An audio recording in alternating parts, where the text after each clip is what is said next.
Hi James, hi Robin, welcome to From the Stage Door. Hey! Thank you for joining me. It's lovely to see you both. Right, first question I'm going to go with is, was this always the profession you wanted to go into? Well, that's an easy one for me. This is it. Show business. That was it. Simple. At school, didn't like any of my lessons, hated them, didn't want to know, but there was a theatre at the school. And so I spent 90% of my time in the theatre, messing about with the lights, the sound, making wind machines for a rubbish play. And I wanted to be in the play, and the play was rubbish anyway, but I didn't care because my father was in show business. He was a comedian. And if anybody wants to look him up, he's Peter Colvill with an E, and it's The Rooster, and it's the funniest routine you've ever seen. It's the best. It's just perfect. I wish I could do it as well. And my mother was in amateur dramatics, so what else am I going to do apart from go on a stage and make people laugh? That's me. James? Well, I remember a time I was at school and the biology teacher said, "Oh, you'll never make a decent biologist." And I said, "I don't care, I'm going to be a magician." And that was it. And that's what I was for a long time. And the sort of comedy came later. But yeah, I always knew. I think you do. Yeah, definitely. So what was your first professional jobs? Is the question, what's the first professional job for the Grumbleweeds, which was, I'm going back to 1962, or is it for James and I? For James and you. Right. James and I. I remember this. It was the double bill with Charlie Chuck. Do you remember? Oh, yeah. Yeah, in a working men's club or something, wasn't it? Yeah, we would just put the Grumbleweeds together and we'd no idea whether it would work or not. And so we said, well, let's take it out into the wilderness and put it in. We put it in front of a really tough audience. And it was a comedy night with Charlie Chuck in a working men's club in Eckwenwijk or somewhere. Yeah, that's true. Well, and the only reason we did that was because I was going to actually pack the business in, because my ex-partner, who I've been with for 50 years, Graham, he died of cancer. And we had a cruise in. So I did the cruise. I said, I'll do it on my own. So not being a solo artist, I hated it, absolutely hated it. And just for the record, so did the audience. So there you go. And so I thought, well, that's me. And I don't like solo, don't like being on the stage. Don't feel lonely, I don't feel frightened. It just wasn't me. It's like saying I like doing plumbing, but I don't know I like doing electrics. I just didn't like it. I can do it, but I don't like it. So I thought, well, that's it. I'm not going to do any more. I've done the cruise, and that's it. I'll pack it in. I'll repair jukeboxes for fun, which is what I do for fun now in lockdown. Anyway, so then my agent came on and he said, Keith Harris is poorly. I don't think he's going to make it, to be honest. And he's at Hull, new theatre for Panto. Can you go in and take over and do the Panto? I said, no, not on my own. I hate it. Oh, you'll be fine. I said, I'm not doing it. Don't want to do it. I don't need to do it. Don't enjoy it. So no fun. He says, well, you're never going to find anybody to replace Graham. I said, no, I agree. Impossible. No point in even looking. She says, you're looking for the wrong piece, because nobody would accept anybody else replacing Graham. Oh, it's not as funny as Graham. Oh, not. All that. So he said, replace yourself. And that guy you did that play with in the 39 Steps was amazing. And you played all the comedy roles, and he fed you really, really well. I said, yeah, he did. Well, James and I get on great. So I said to James, do you want to do a Panto in Hull as a Grumbleweed? And I'll be the idiot and you can be feed. And I'll hand it over to James now to let him know how he felt about it. James? So we just did it, and we did. And like I said, we didn't know it was going to work, so we needed to try it out. And like I said, went to the working men's clubs and all that to just give it a go. And it worked. And then we did the first Panto, and it worked, and it just rolled from there on in. And it's a very natural, organic process. You can't fake it. The chemistry is either there or it isn't. Yeah.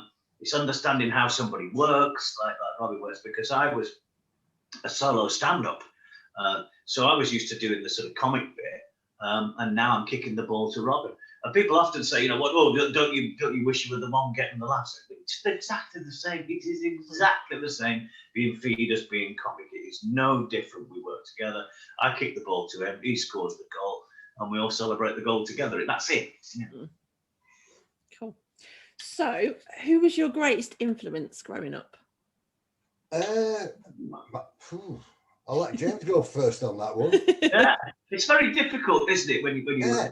and comedic influences and all that, because you've got a little bit of everybody. Mm. And I think comically, what was interesting for me when Rick Mail died a few years ago, and I think he was a real loss to the comedy. Oh, world. he was amazing. Yeah, and then they did one of those little montages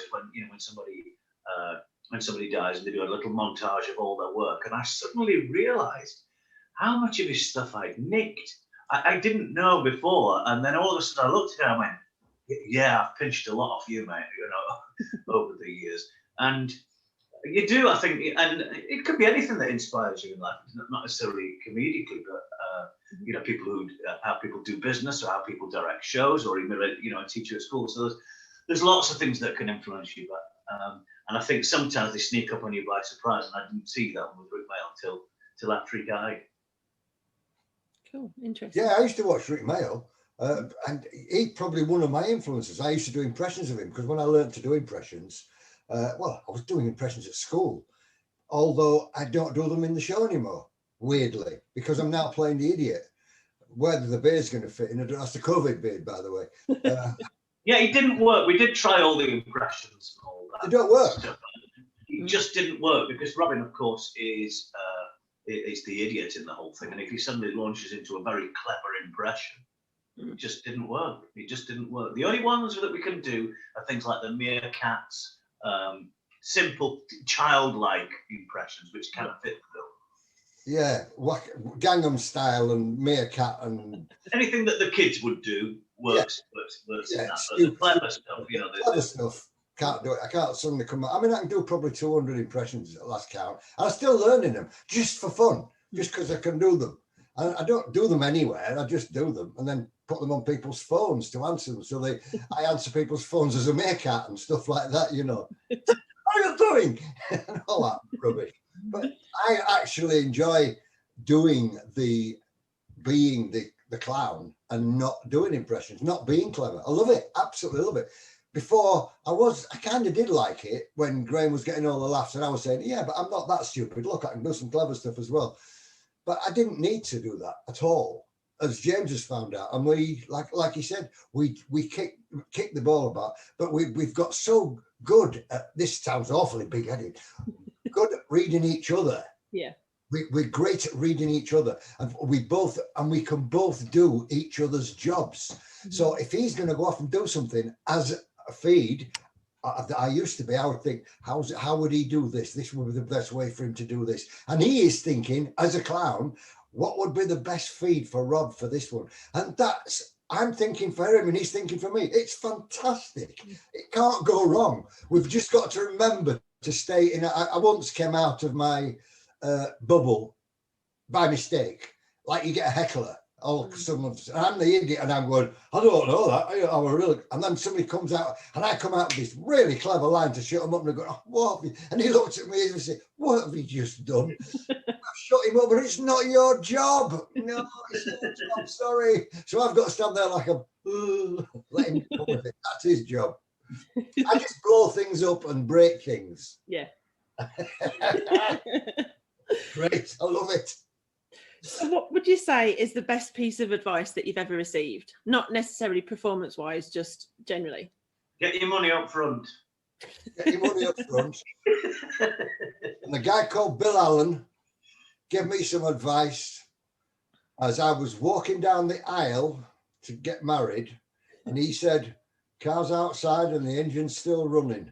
That was the piece of advice I should have taken.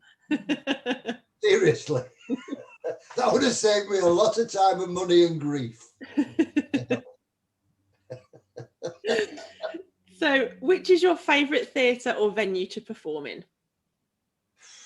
It's difficult, because I like them. You like them all, Yeah. An affection for them, don't you? I mean, but Birmingham Hip. I mean, we've been lucky, haven't we? I mean, look at where we've been. The last couple of years, Birmingham Hippodrome, Southampton, Mayflower. In fact, at Southampton, we were in the dressing room and somebody sent a text and said, oh, we can't get away from you. And we went, what are you talking about? And they sent a picture of a little brass plaque thing that they put on the seats. And it was one for me and one for Robbie on the thing. And they never, you'd think that they sort of they'd tell you, or maybe they'd have some sort of marching band and the mayor come and cut the thing, and we never even knew, and they're still there, and that was a nice touch. Being at Birmingham, of course, that's one of the most prestigious dates in the Panto calendar, so that was amazing. There's just so many. It's I suppose you've got to have an affection for the one that you're working in at that time, because otherwise. Well, there are some I don't particularly like. I'm not going to mention those, but I think I do like Nottingham, the Theatre Royal. It's a beautiful thing, and it's big. There's a lot. When you get a lot of people, there's something about having 3,000 people laugh as opposed to 30. Yeah, but you see, you look at somewhere like Darlington, and that's a fabulous size. That was my next one, Darlington. Yeah. Darlington, I did like the Wolverhampton Grand. I've done the Wolverhampton about 4 or 5 times. I've done Birmingham twice and Southampton. So I've nailed it down to about 4 or 5 really that I really like.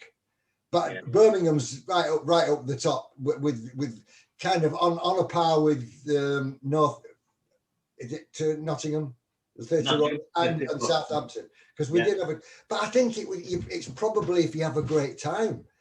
If you enjoy the show, you like. And there's something else. Sorry, man. There's something else as well. There is that how long you got to wait for that laugh at Southampton.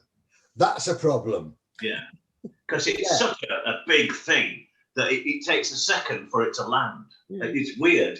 It takes a second for it to land and a second for it to come back.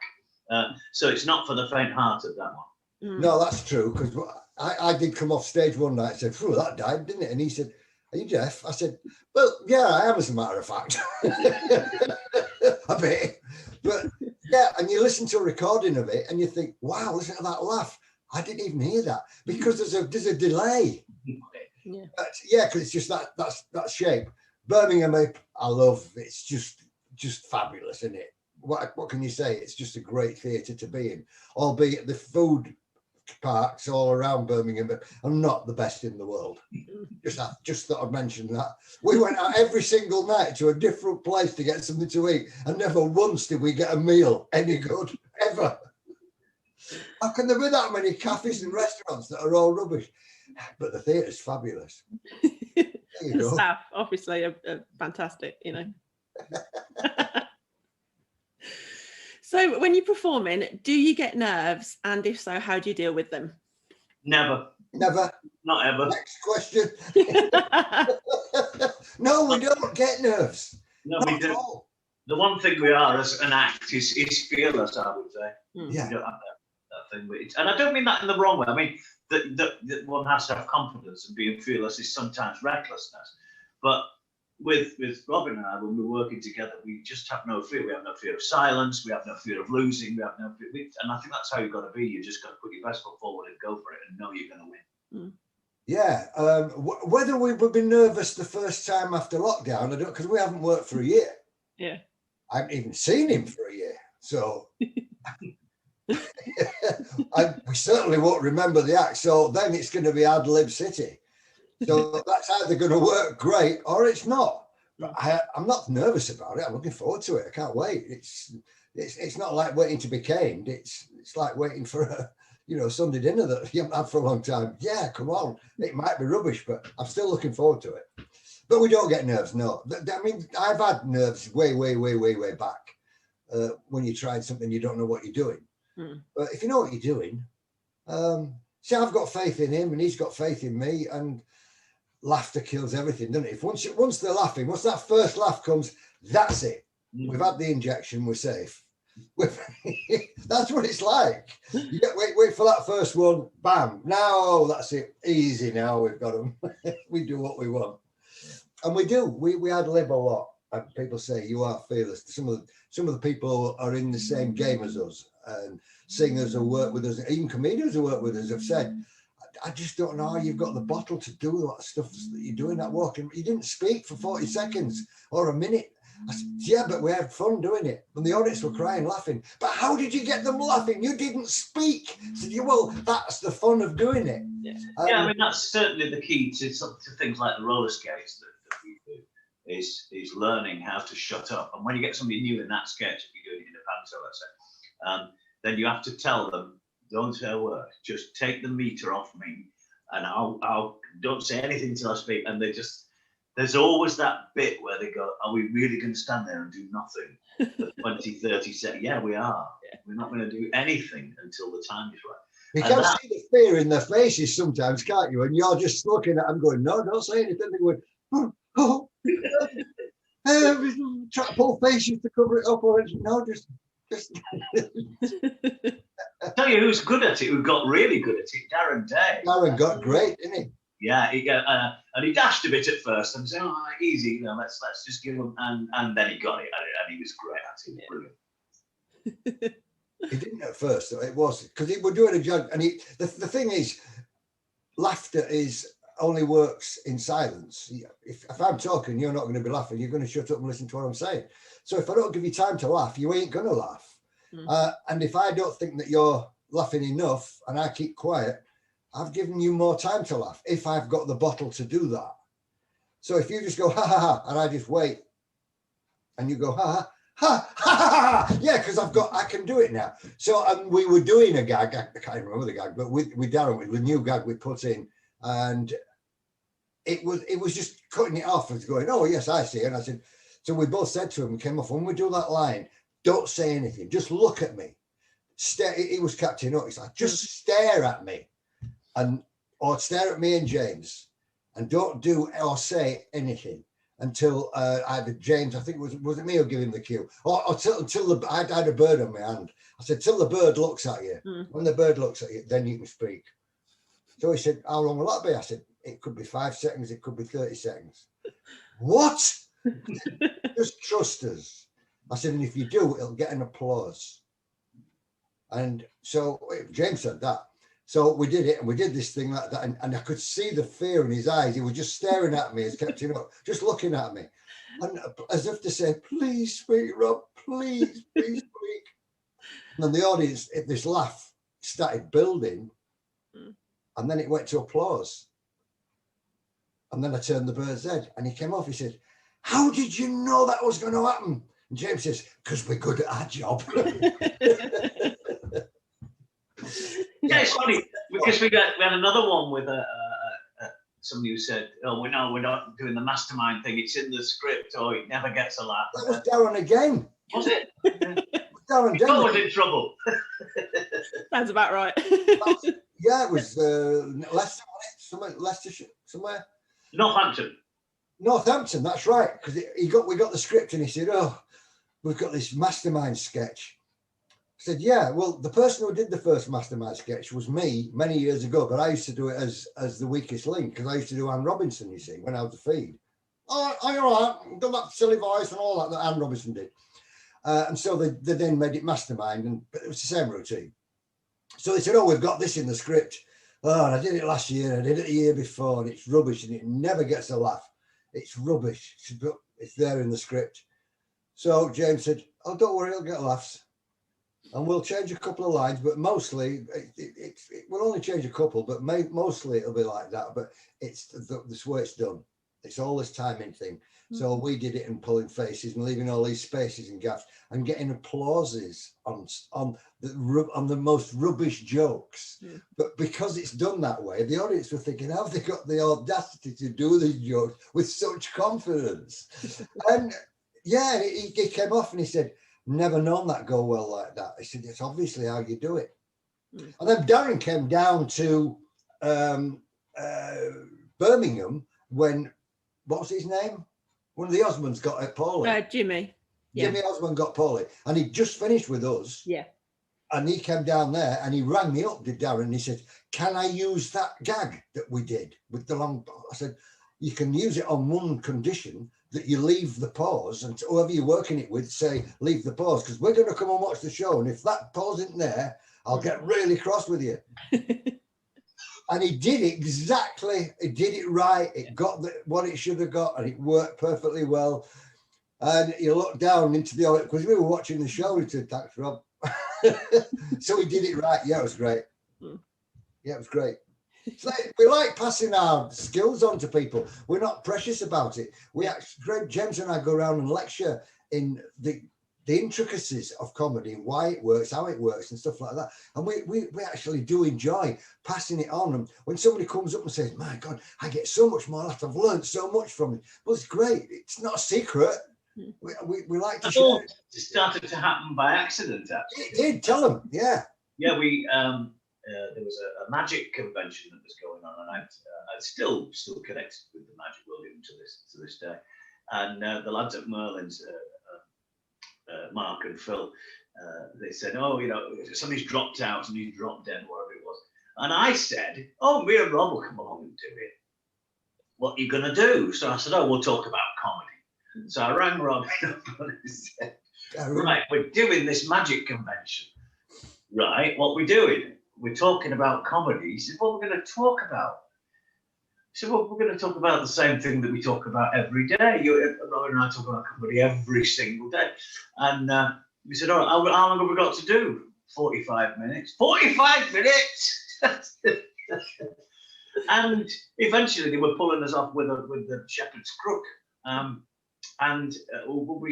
You could see the audience kind of nodding their heads and getting into it. And then somebody else came to us and said, well, that was good. Would you take it to our magic circle thing? And then it just went round and we did loads. We did the big one at Blackpool. We did Surrey. We did Manchester. We did Merlin's 2 or 3 years running. It's just gone on and on. We've done loads now. Then we were doing Amdrams then, telling them how to do. Oh yeah, then the Amdram folk. It's a huge Amdram thing in this country, which we didn't know anything about. And we did what they call the Noda Conference, which is a really weird gig, but it's a brilliant gig.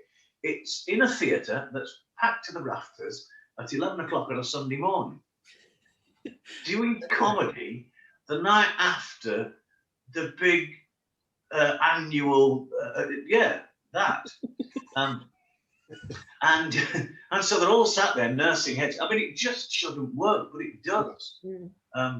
And we did that, and then we got the great feedback from them, and then we said, you probably benefit from this lecture thing that we've been doing.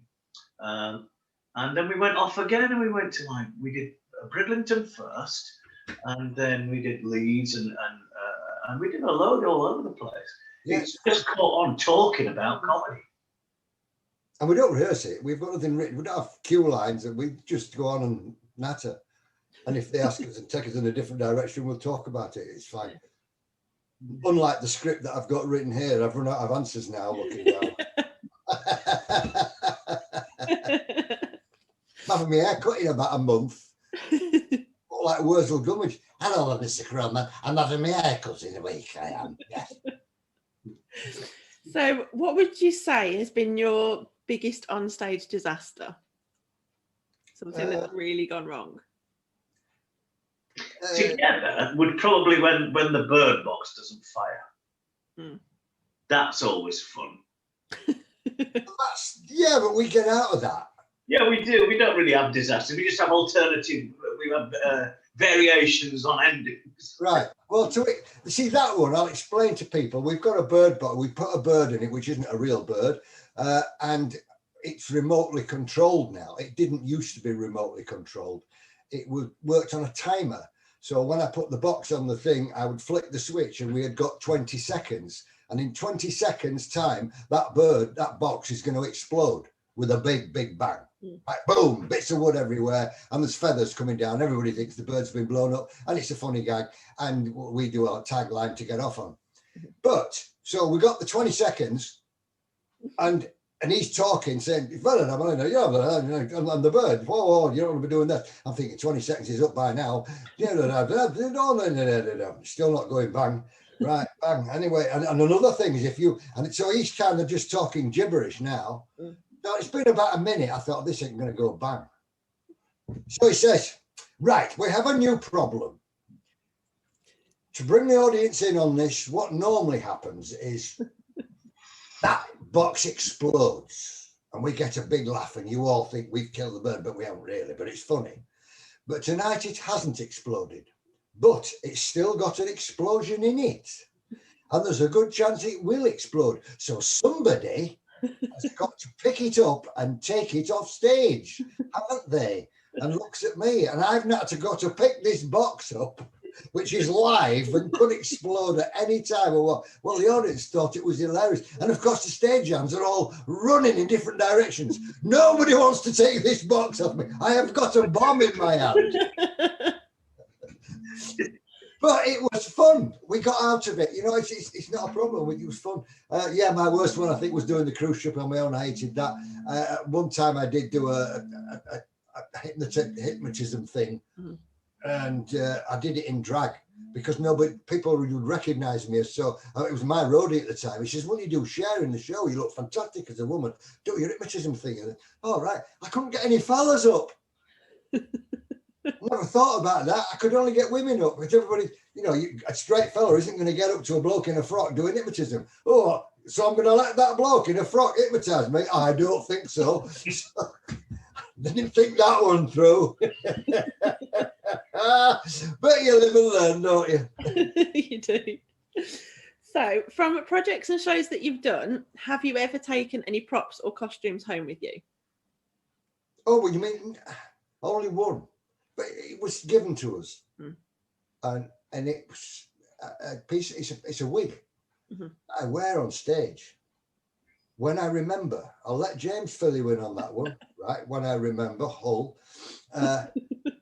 So Graham used to wear this wig when we did our TV show at Granada, and then they made it for him.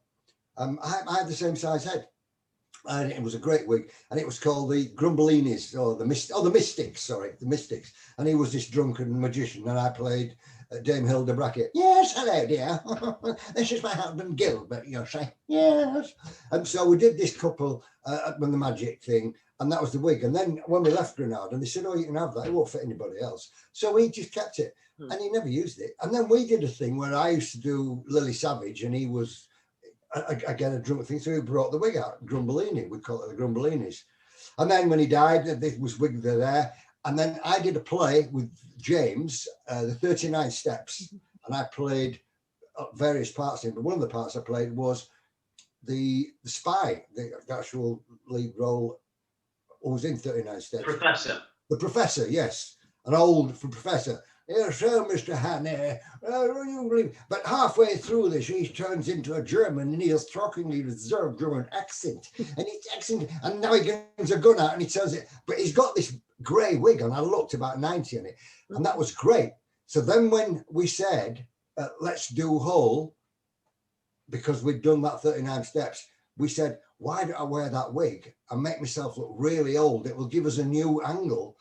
So I was inventing a new character, basically. So we invented this new character with this grey hair, and I darkened my eyes. So I really look like I've been in the grave for a few weeks.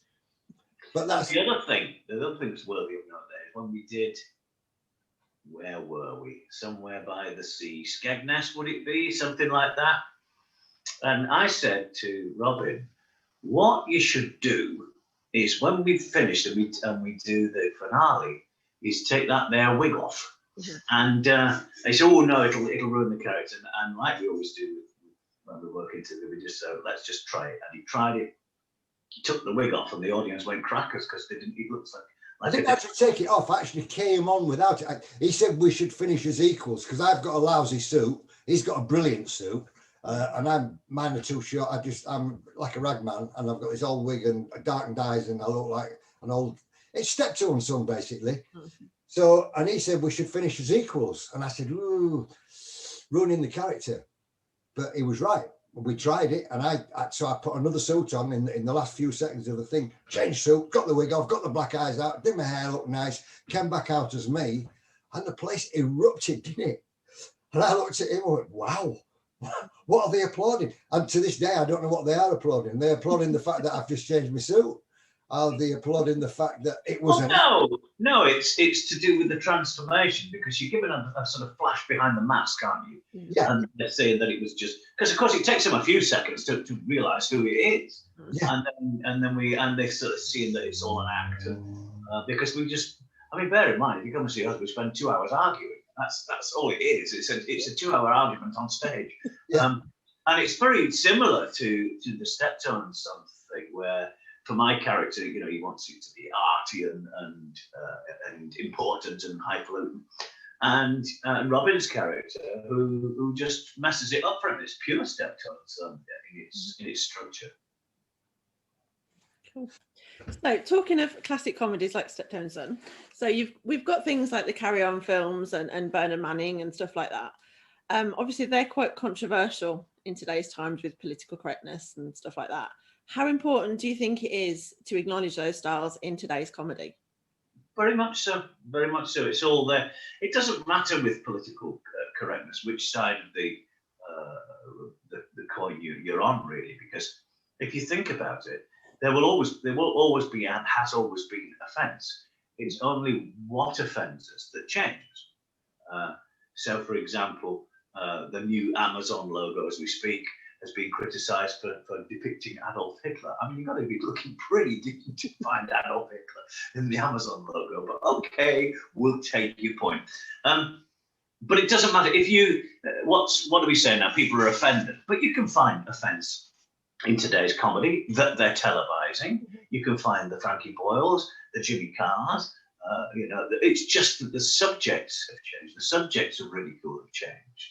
So we're still ridiculing people. So what are we talking about? Is it who we're ridiculing or that we're ridiculing? Yeah, it's just somebody else is the butt of the joke. So I don't think it really matters. At the moment, it's all about eat the rich. So they used to do Irish jokes because the implication from the joke structure was that everybody from Ireland was stupid. Now we don't do Irish jokes, we do David Beckham jokes or blonde jokes. They're still Irish jokes. The structure of the joke is the same. It's just the focus of the joke is different. That's right, yeah. But I mean, I knew Bernard very, very well. He was a lovely, lovely man. And yeah, and he wasn't racist at all, strangely. I don't know if you know that. That was the greatest act that he pulled over other. He just fooled everybody. And I'll tell you a story, which is a true story, because he worked his club in Manchester, because I knew Bernard really well. We worked it. And if you looked at Bernard's video that you buy, we're on the front row. Me and Morris and Graham are on the front row. He went to a school and he said, we're having a special parents' day, so when the kids they've got the school band. So these kids walk along and they've all got kazoos. A bit of paper really and a thing. They've got kazoos. He said, so Bernard said to me, he says, where's all the instruments? He says, we can't afford instruments, Bernard. He says, they haven't even all got the same clothes on. He says, he said, haven't they got smart? He says, we're a poor school. These are all little black kids in this school. And so Bernard went to his car and he came back out with a roll that thick of 20s, right? He said, get them instruments and get them costumes. And if you say where that money comes from, I will deny it till the end of time. Because it would have been bad for him to come out that he had given this money. And that was Bernard. He was a great man. And he had black guys working in his club. He looked after them like you wouldn't believe. He used to take the mickey out of them and they loved it. That's why they worked there, because it was great fun. But everybody else, someone else will see it wrong and go, oh, it's awful, you shouldn't be saying that. And yeah, here we go, right. We stay away from religion. We stay away from this. And we don't go into sport. We don't go into religion. We don't mention any of those things that are just going to drag somebody, because you can guarantee somebody somewhere doesn't like it. Mother-in-law. Well, I'm a mother-in-law. You know, here we go. So just don't do controversial. The best way is he takes the mickey out of me. Fabulous. I'm not going to complain. That's it. I mean, you occasionally get, leave the old bloke alone. No, that's what we do. Do you think that you can learn to be funny, or do you think that it's just a natural talent? Not a question I know the answer to, unfortunately. Yeah. No, I do think you can. In fact, it's a process that I went through, because when I first started doing Panto, way back when, I remember the guy who played Dame said to me, he said, you could do a Buttons, I suppose. He said, because Buttons is quite a pathetic character, but he said, but you're not funny. So he said it wouldn't work. And he was right, I wasn't. It wasn't being unkind. But over the years, I think you learn the skills and you learn to do it. and that's how you build it up. And I don't think they talk about funny bones, and I think it's probably a thing, but I think it's more of a process that you learn funny bones. I do know people that have got funny bones that are naturally funny but aren't comics, and I also know people who are what they call bar funny. They're great in a bar situation, in a pub or a social situation, and when they've tried to go on the stage, it just doesn't work. So I'm not sure funny bones gets you that far if you don't understand what else is required. Yeah, so it goes back to what we lecture on and teach people. So they might have funny bones, but putting it on the stage is a different thing. Knowing the timing, and people say, what is timing? But we could do a half an hour just on timing. They don't understand what that means. But yeah, I suppose you can. In that sense, you can learn. I'm 10 times funnier than I was when I was 18, when I thought I was brilliant. And I really am. And I'm gonna look back and go, whoa. And I look back at old videos now, stuff, even James and I from the beginning, we look back and say, wow, look at the difference then, how we've changed that, how that timing's wrong there. We in 5 years. So look what I've done I've been in the business 55 years. Probably, yeah, about 55 years. So yeah, so in that case, I've learned a lot. Yeah, well, I'd love to have this knowledge back 50 years ago. I would have been good. So what advice would you give to someone that's starting out, particularly in something like stand-up? Wow. Learn a trade, I would say. Yeah, I'd probably these days I would say do something else, and that's not my way really. I would always say have a go at something, but I think that the stand-up today is not something I understand. It's not something I dislike or it has its own audience, doesn't it? Yeah, and I don't know that audience. Me neither. You know, like, so for example, 20 or 30 years ago, a theatre director would have been capable of directing a feature film because effectively it was a play on film, give or take. These days, a theatre director wouldn't have a cat and owl's chance of directing a play because it's all green screens and computers and CGI. So it's a completely different skill to directing a play. Yeah. And I think it's the same with comedy. That once upon a time, stand-ups were doing as a hack stuff or character-based stuff. Now it's a completely different game, and I wouldn't know what the answer to that is. I do know that most comics don't get paid. If they do get paid, I used to say comedy club comics, if they do get paid, they're sort of doing well to get 20 quid, and the headliners are on sort of 150 quid. Whereas you take that to just a few short years ago, and the working men's clubs would have been paying 500 or 600 quid for a non-name stand-up comic on a Friday or Saturday night. So they were getting 4 or 5 times as much as the comedy club guys. It was a different business, and it still is. So and that's for unknowns. It's very difficult now to make a name. I think so, yeah. And Benidorm as well. You've got your comics working room after room after room on a night, and they're getting 20 euros. Yeah. Half an hour for 20 euros, and then going somewhere else and doing 20 euros to a load of drunks. What were you doing? Why would you even do that? Yeah. That's not a living, that's a sentence. So I suppose that's an admission then that really that the old school side of the business is nearly over, I think. And I suppose that's coloured by the COVID thing in the sense that we've had nowhere to work. And I don't think comedy is finished. I'm not saying for a moment that all our kind of comedy is suddenly unfunny. But where would comics work now to do that? You know, a young comic couldn't come up through, say, the working men's clubs or the pubs because they're not there as they were anymore. No. And they could come up through the comedy clubs when they reopen. But again, it's not a particularly lucrative market until such time as you get into the real headliners who can make millions, and there's not many of them. So I think it's difficult. And in a changing world where politics and things, play so much of a part in what is funny, what isn't funny, what is acceptable to say.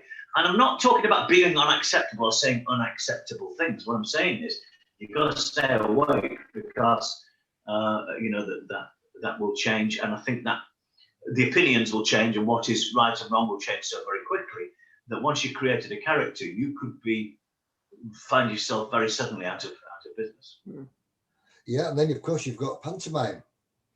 So the old school comics, which are funny in Panto or good at pantomime, will understand pantomime, because bear in mind you are entertaining a family audience, a full family, and you're going to try and make 4 generations laugh in one hit. So 4-year-olds, 14-year-olds, 28-year-olds, and 70-year-olds, boom. Can you make them laugh in one hit? Well, thankfully, we've learned that skill, which is great. But not many, most of them are dying off. There's some of the top names have gone, and even in this last year, they're just either retired or died or whatever. There's very few left, and there's not a lot coming through. So where's Panto? Where you can't pick on one of these new up weird. I don't understand the comedy. We call it new wave comedy, if you like. You couldn't put that in a pantomime, could you? Well, no, and I think also that the recognisable names of that new school comedy, these guys are doing arenas, so you're not going to get that fellow working in a 2,000 seat house. And the other side of it is that the guys that aren't as big as them aren't well known enough to command a huge fee.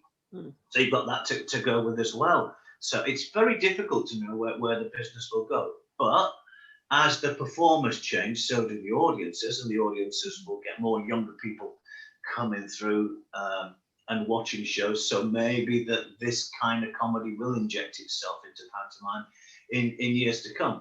But if we come back to the sort of new school versus old school, it really is this answer, that funny will always be funny. And it doesn't matter, a comic always finds his audience. So for example, whoever finds Frankie Boyle funny might not find an old school comic funny, or whatever. But a comic will always find his audience. And somebody, will say, oh, I don't like so-and-so, Mickey Flanagan, oh, I don't like him, or I don't like Les Dawson, or I don't like it. People have their tastes, but it doesn't mean these guys weren't funny or aren't funny. It's just that comics find their audience, they find their level, and they play to them, and that's it. Yeah. And we play to both of our audience, don't we? Both of them. We love them. We send them text messages and everything. So, do you get many hecklers when you're performing? And if so, how do you deal with them? No, we don't get many, to be honest. Only if they're drunk. And what's the point of arguing with the drunk? It's a waste of time. You're not going to get anywhere. So we tend to just ignore. We're both skilled at in fact, James has a book out which has got about, he'll tell you how many there is in it, but it's got about 20 million heckler stoppers, and it's called Armed and Dangerous. It's for comics who don't know how to handle them. He can handle hecklers better than anybody, but we tend to not, because if we've got this thing going on and he's talking to me and I'm the idiot and I'm leaving a pause for a laugh and somebody, oh, that was great, that's just ruined that guy. That we can have this, James can have a conversation with this bloke, put him down and everything. Now you've got to come back to the idiot and go back to it's a little bit like interrupting your dinner and it comes back and it's cold. No, I'll call you later. Get me on with my dinner.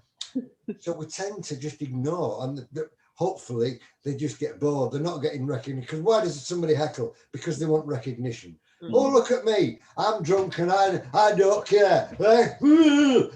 So once they get into a rapport with the actor, all of a sudden they've got their minute of stardom. Well, we kind of deny them that. Just forget them. James, what say you? Yeah, I think so.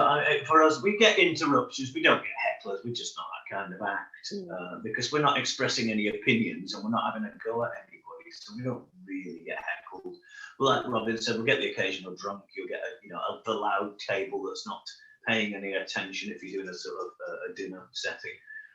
But by and large, we play theatres, and the advantage of that, of course, is that all the seats face the front, and they've all paid to get in. So what you'll find is once they've invested in something, they'll sit and watch and get their money's worth. So it's not something that bothers it. It did when I was a solo stand-up. I mean, that's where you learn to fight your corner. And hence I wrote the book. And I didn't write the book because I thought I was an expert on it. I wrote the book because nobody else had. And it was actually 3 books. The first book is about how to deal with hecklers. The second section of the book is actual, I think there's 900 put down lines in there. And then the last section of the book is called Extreme Measures, which is a book all about what to do when it really goes wrong, when a fire kicks off, or the fire alarm goes off, or somebody sets a fire extinguisher off, how to deal with those kinds of things. And then actually in the book itself, there's an inbuilt code, which you don't get to find until the end. And once you've read the whole book, it then says, right, go back and read it again. But there's a little code built into the book so you can read it in 10 minutes. So it was part of it was a little sort of Easter egg that I'd put in there. And I'm writing a second one actually called Funny Business, which is all the stuff that Robin and I talk about, and some of my thoughts on comedy and dealing with comedy and thinking about comedy and all that stuff. And what's surprising about it is that came out of the lectures is that people actually don't realise how much there is to know. Yeah, that's right.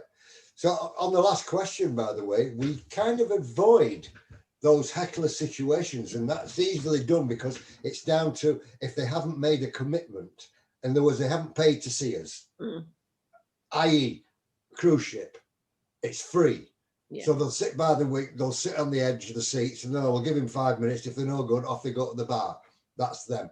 But if you're in a club, or you've been in dorms, or you're doing a wedding, or you're doing a funeral or a birthday party, or a football dinner, and there's a lot of drinking, they haven't paid to see you. They're there for the football, they're there for the bride, they're there for the wedding, they're there for the birthday, and we are just, we'll put the grumbles on, it'd be great, Nobody wants to know, and that's when you get your hecklers. That's when you get people, I'm not watching that, I'm talking to him, and we just don't do it.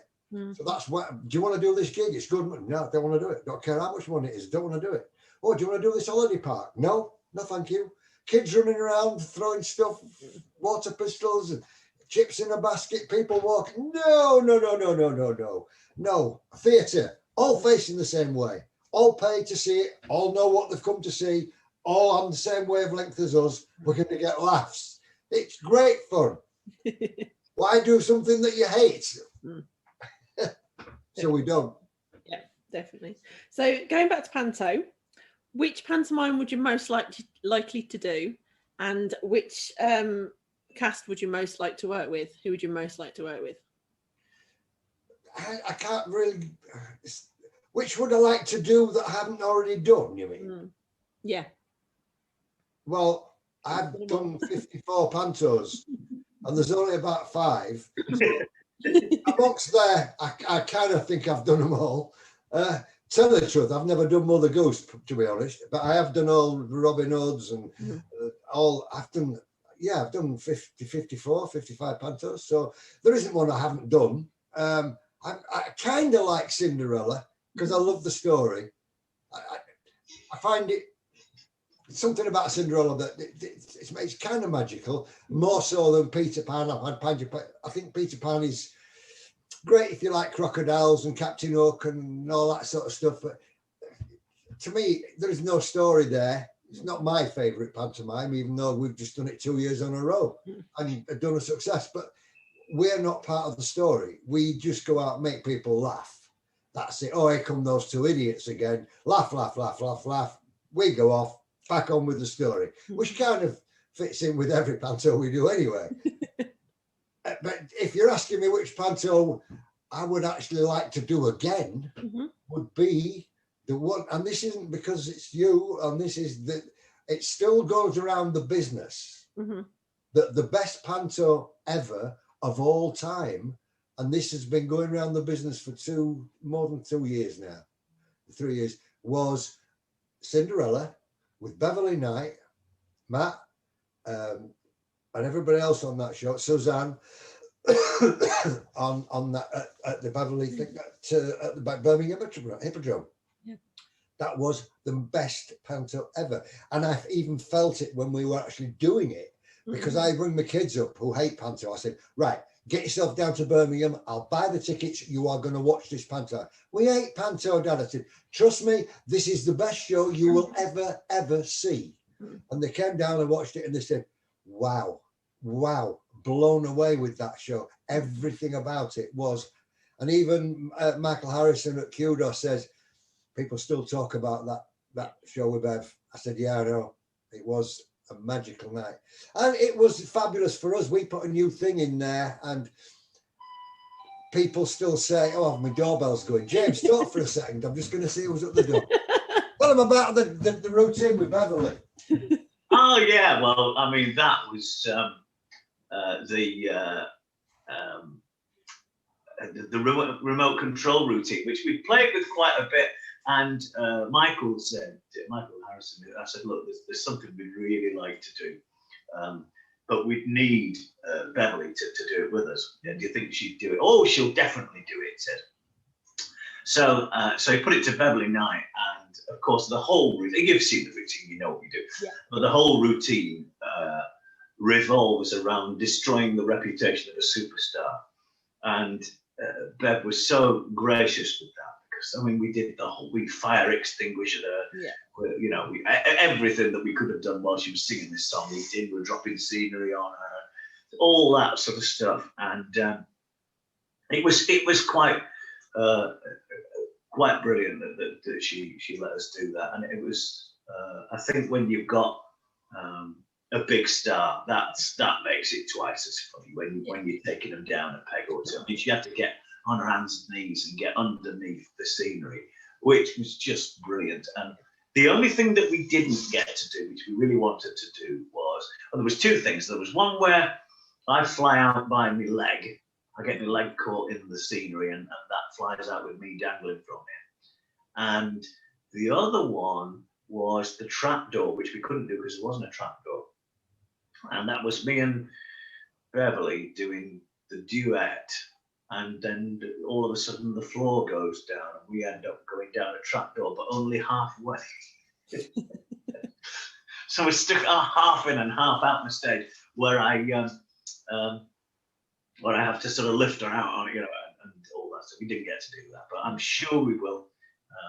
We took it on a bit further. We were going to do the two together. We were going to have you dangling halfway, 3 foot off the stage, and her going down halfway, so you were still face to face, but she was only from the waist up and you were from the waist down. But that's what we thought was brilliant, but they didn't have enough rails to do it, and health and safety came in. But there was another idea that she was going to try and get her to pull me down, and if she does, of course, that if she's reaching up, the trousers come off. Yeah. So I'm dangling on a helping the trousers hanging there. So all these ideas. And we'll get to stick them all in one box one time, do them all together, I suppose. But people still talk about that routine. I've seen write-ups where people have said it's the greatest panto routine ever. Yeah, it's such a great for us. That's nice. Things about that, and it's been ripped off, of course. Oh yeah. And they do it all badly, but you have to come to masters to find out how to do it. So, what advice would you give to your younger self? To my younger self? Mm-hmm. Don't get married. I sense a theme. You sense a theme. I live alone. This is great. Yeah, don't get married. But I think James might second that one as well. No, I think that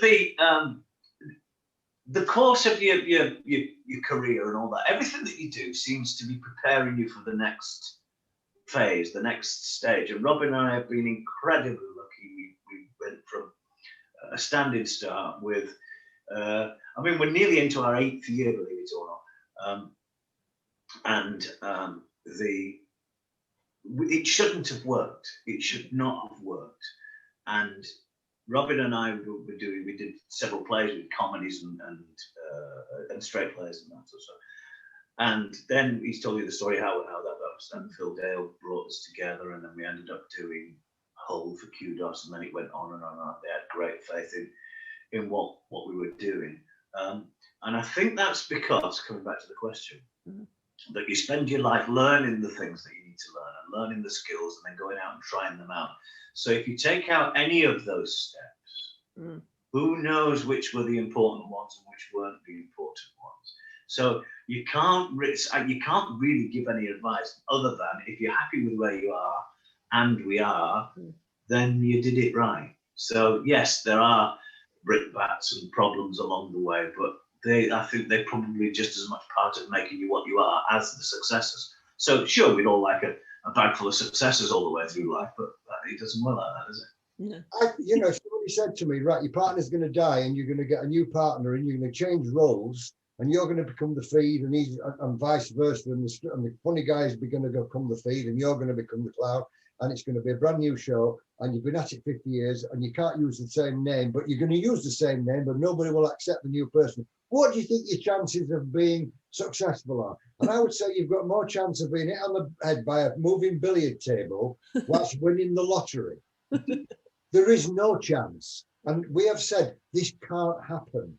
And the fact that the Grumbleweeds we're still using that name. Nobody's coming up and saying, oh, what happened to the other one? Oh, it's just accepted after 6 years that we are the Grumbleweeds. It's just accepted. I am accepted as the clown. Nobody knows any different.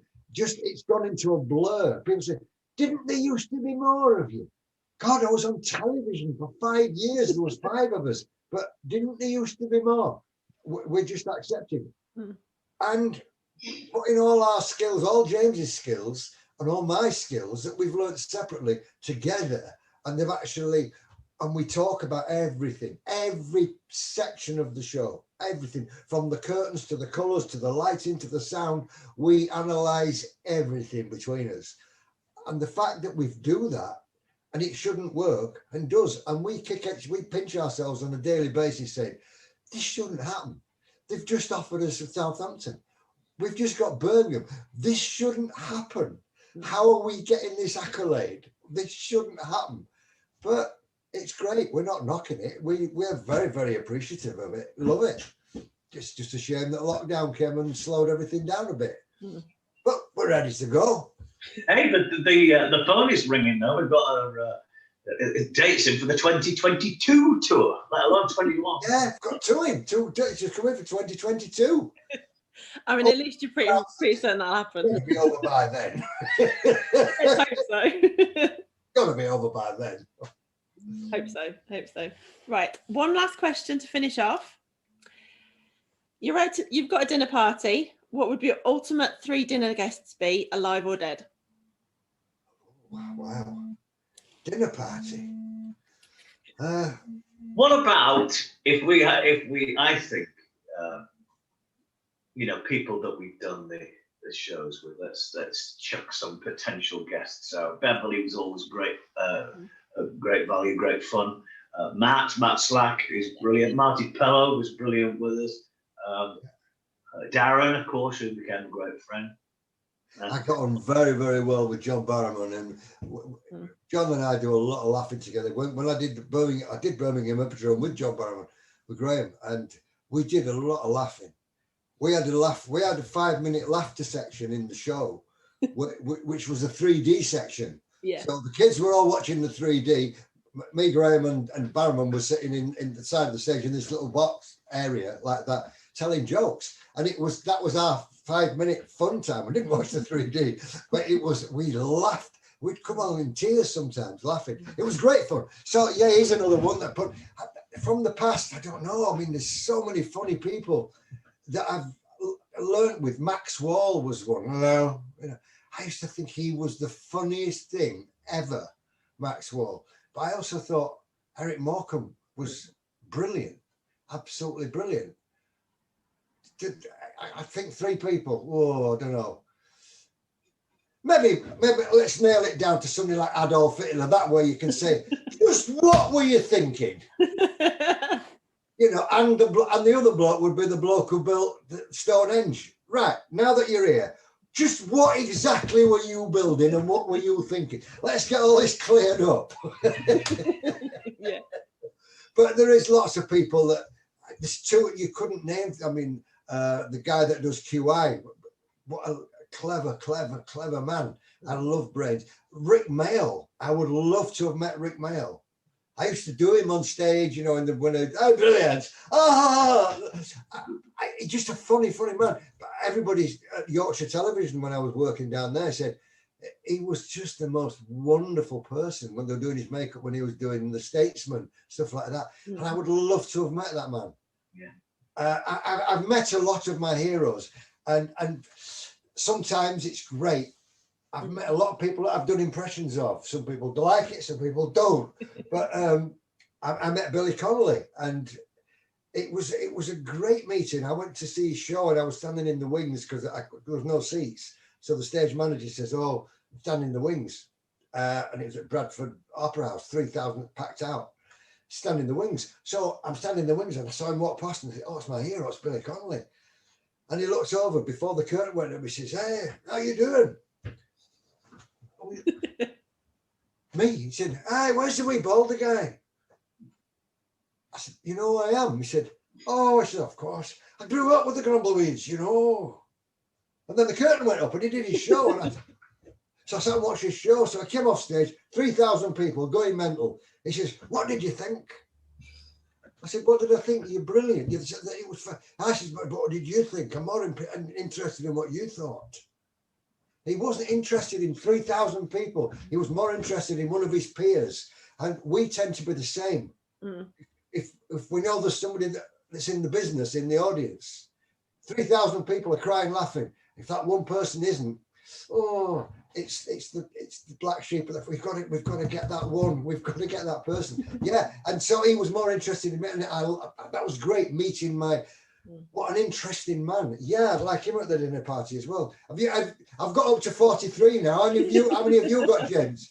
We'll get a bigger table. It's fine. We're getting a bigger table for this. Yeah, I mean, there are so many. I mean, not just comedians. I mean, what about, I'd love to talk to Sir Alec Jeffreys, who's the guy that invented DNA fingerprint. Okay. Right? Yeah. I reckon he'd be a fascinating bloke to talk to. You know, what did you think this was going to do? Did you know what a significant impact this would have? What about the guy that invented the internet? I bet he's really boring, actually. It'd be boring, yeah. So there are lots of those kinds of people that I like. Bob Monkhouse for his encyclopedic knowledge of all things. I think Freddie Davis, who was very good to us when Robin and I first started. Oddly, he came to see us in Darlington. Gave us some great advice. There are so many people, great people that we've worked with. We've been really lucky, haven't we? Yeah. We did. Oh, and you're welcome to come as well, Rachel. Oh, thanks. Yeah, so it's 401 we need round the table. Yeah, we'll get a tent. It'll be fine. Yeah. Yeah, we'll have an outdoor party. That amount of people. What an interesting night that would be. Yeah, wouldn't it? Oh, whoa. That'd get some stories, wouldn't it? Wouldn't it just? They'll all come out then. Thank you so much for joining me, guys. It's been brilliant. Lovely chatting to you. Thanks, Rachel. Yeah, take care. Speak to you soon. See you later. Bye. Bye.